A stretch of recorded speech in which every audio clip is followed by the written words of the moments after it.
Chapter 4. Max was packing her book bag for school when she heard a commotion down the street. She dropped her backpack and raced to the nearest dirt-smeared window to peer through a hole in the glass. She saw 2 police cars. The roof bar lights were swirling. Even from 4 stories up, Max could hear their snatches of orders crackling out of the cruiser's dashboard radio. Squatters, eviction, arrest, trespassing.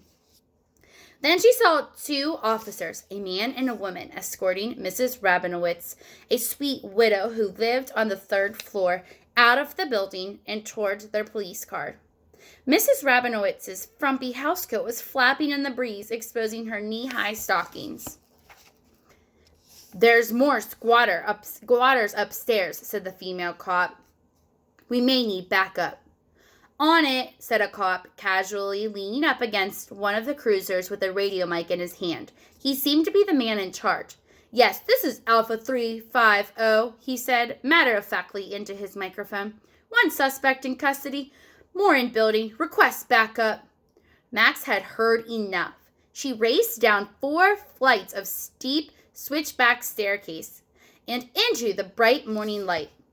"Excuse me, officers," she said, holding up a hand to shield her eyes from the sun. Might I have a word?" "What? Who are you, kid?" asked the cop who seemed to be in charge. "Maxine Einstein, sir." "Like the egghead Einstein? The E equals MC squared guy?"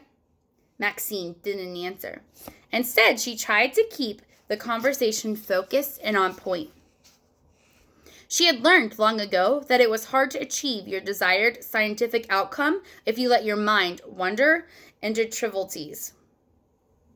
Why are you arresting Mrs. Rabinowitz?" she asked, her voice strong and firm. "Because, little Miss Einstein, your friend here is a squatter. She can't live in this building without paying rent. Neither can any of those other people upstairs." The police officer gave Max a menacing look. "Neither can you, kid." "Officer, if I may, are you familiar with the legal term adverse possession?" "Oh, so now you're a little lawyer?"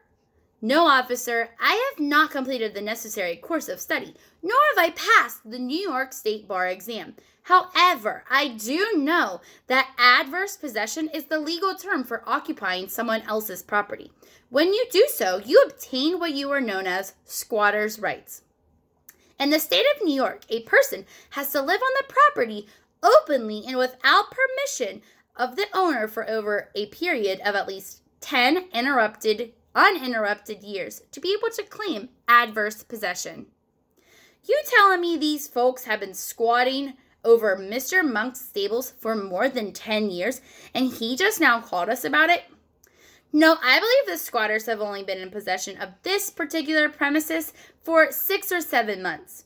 I will have to check with Mr. Kennedy for specifics."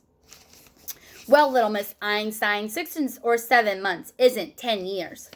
"True. However, in New York City, the laws are different than the laws are in New York State. We have our own set of adverse possession laws, which you, of course, are sworn to uphold.